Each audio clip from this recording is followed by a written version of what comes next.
Hoje a gente vai começar apresentando o trabalho de mamíferos silvestres na fauna brasileira. O grupo é eu, João Lucas, Andriane e Ana Laura. Eu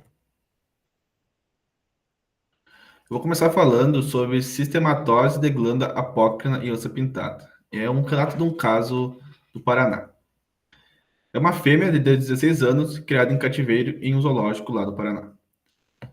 Essa sistematose, ela é um aumento de volume abdominal causado por vários grupos de glândulas sudoríparas dilatadas, que causam esse aumento de volume. Isso que causa são cistos macios, flutuantes e não aderidos, com diâmetros variando de 2 a 15 centímetros. Dentro desses cistos possui um líquido transparente e inodor. E ainda não possui uma origem clara dessa sistematose. Tem casos também em gatos e cachorros, mas nenhum tem uma origem clara. Só você sabe que a maior parte dos casos é em animais de idade média a idosos. Aqui eu trago duas fotos macroscópicas. A imagem A mostra a própria onça com esse cisto, com esse aumento na região inguinal das glândulas das mamárias, onde esse cisto pode causar uma confusão com algum neoplasma de glândula mamária, por ser nessa região. Já na imagem B, é a pele da onça com esses cistos já retirados após a cirurgia. Então, note-se que ele fica um cisto muito grande, que certamente causa um grande desconforto no animal.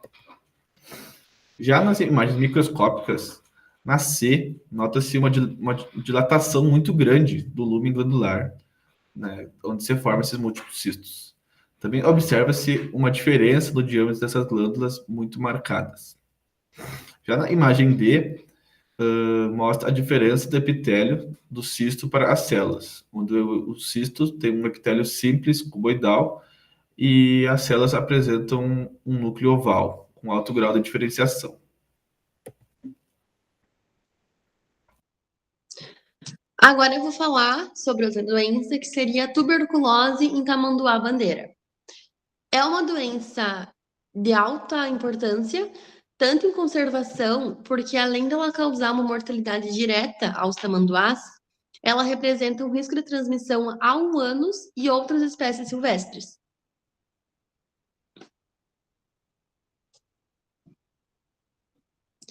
A patogênese dessa doença vai consistir em 4 etapas, sendo que a primeira é a infecção inicial. Na primeira etapa, vai ocorrer a inalação de aerosóis contaminados ou ingestão de secreções contendo Mycobacterium bovis, que é o de bovinos, ou Mycobacterium tuberculosis, que é o de humanos. Essa bactéria vai atingir os alvéolos pulmonares, sendo fagocitada por macrófagos alveolares. A segunda etapa é a resistência intracelular, na qual as micobactérias que resistem à destruição lisossômica, graças à presença de ácidos micólicos, permanecem viáveis dentro do macrófago. A terceira é a formação de granulomas, na qual o sistema imune ele tenta conter aquela infecção através de uma resposta de hipersensibilidade, que seria do tipo 4, que é a tardia, com a formação de granulomas, constituído por macrófagos epitelioides, células gigantes e linfócitos. A quarta e última etapa é uma progressão crônica, na qual os granulomas podem coalescer e necrosar, formando uma necrose caseosa, liberando bacilos para novos tecidos. Os órgãos que são especialmente afetados são os pulmões, os linfonodos, o fígado e o baço.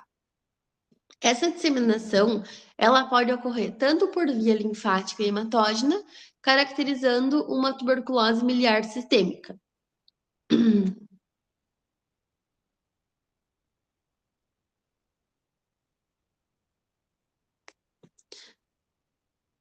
Agora, um pouco em relação às lesões macro e microscópicas dessa doença. A distribuição das lesões vão ocorrer principalmente nos pulmões, que é o principal órgão afetado, nos linfonodos torácicos e mesentéricos, no fígado, no baço, no rim, é apenas em casos disseminados, mas é principalmente no pulmão. Essas lesões, vão deixar o pulmão aumentado, pálido, com nódulos brancacentos ou amarelados, como a gente pode ver na imagem abaixo. O pulmão, ou o órgão, no geral, vai possuir uma consistência firme e um aspecto mais caseoso, que seriam os granulomas, de secos e friáveis. Os linfonodos regionais, eles também vão estar aumentados, com áreas de necrose amarelada. Como eu havia mencionado anteriormente, em casos disseminados, o fígado, o baço e o rim vão ser afetados, apresentando pequenos nódulos de branco a amarelados. E uma característica importante dessa doença é que nos tamanduás necropsiados tem um odor característico, que seria um rancificado. Pode haver também, nesses animais, um emagrecimento acentuado.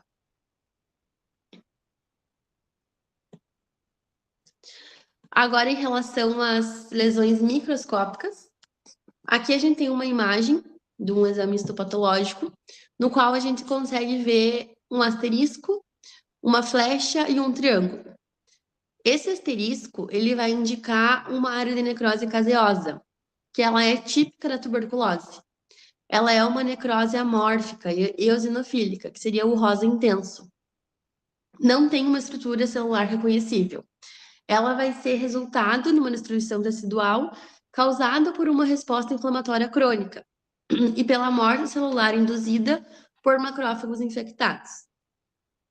A seta, que a gente consegue ver nessa mesma imagem, vai apontar um aglomerado de material basofílico, possivelmente debris celulares ou mineralização, que seria uma calcificação distrófica. E o triângulo, que é a cabeça da seta, vai indicar macrófagos epitelioides e células gigantes, na periferia da lesão. Em relação à tuberculose tamanduá-bandeira, seria isso, tanto em patogênese como os aspectos macros e microscópicos. Tá, agora eu vou falar um pouco sobre a febre amarela em bugios. O agente etiológico é o flavivírus. A transmissão ocorre pelo mosquito silvestre e a espécie hospedeira são os bugios. A patogênese vai ocorrer primeiro a transmissão, que ela ocorre pela picada de mosquito infectado durante o ciclo silvestre. O vírus é inoculado na pele e invade células dendríticas e macrófagos locais. Depois da replicação inicial, multiplica-se nos linfonodos regionais e sistema fagocítico mononucleares, que seria o baço e fígado. Após a replicação, o vírus vai entrar na circulação sanguínea. Depois ocorre a disseminação sistêmica, que o vírus atinge principalmente o fígado, onde ele infecta hepatócitos, que vai causar uma necrose centrolobular severa. Também causa dano em rim, coração e tecido hematopoético. Vai ocorrer a resposta imune e a lesão, que vai a destruição dos hepatócitos libera enzimas hepáticas e bilirrubina, que vai dar a icterícia. O desfecho, em bugio, a infecção é rápida e ocorre de 2 a 5 dias para ser fatal. Em humanos, o quadro varia conforme a lesão.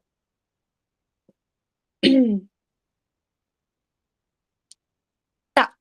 Sobre a macroscopia. O fígado, a gente vai ver um aumento de volume, coloração amarelo-alaranjado ou amarelada com pontilhado avermelhado. O aspecto de noz moscada, devido à necrose centrolobular. O baço levemente aumentado e congesto. Os rins, congestão cortical e medular. Hemorragias petequiais. O coração, hemorragias subendocárdicas. O trato gastrointestinal, hemorragias em mucosa gástrica intestinal. Mucosa e pele, a gente vai ver, então, a icterícia, né? visível na mucosa e no subcutâneo. E no encéfalo pode estar congesto e com edema. Sobre a microscopia da febre amarela em bugios, o fígado vai ter uma necrose hepatocelular centrolobular severa, como já havia comentado, os rins, a degeneração tubular aguda, o coração, degeneração miocítica leve e às vezes com hemorragias focais, e o pulmão, congestão e edema intersticial. Lembrando que o fígado é o órgão-alvo e principal, as lesões hepáticas são diagnosticadas, para serem diagnosticadas, né, da febre amarela. Eu trouxe 2 imagens de microscopia. A primeira é um fígado de um macaco bugio, naturalmente infectado com a febre amarela, e demonstra necrose hepatocitária, ali onde está as setas, esteatose e hemorragia. Na segunda imagem é o fígado de bugio com extensa necrose de hepatócitos. Aqui estão nossas bibliografias, e é isso.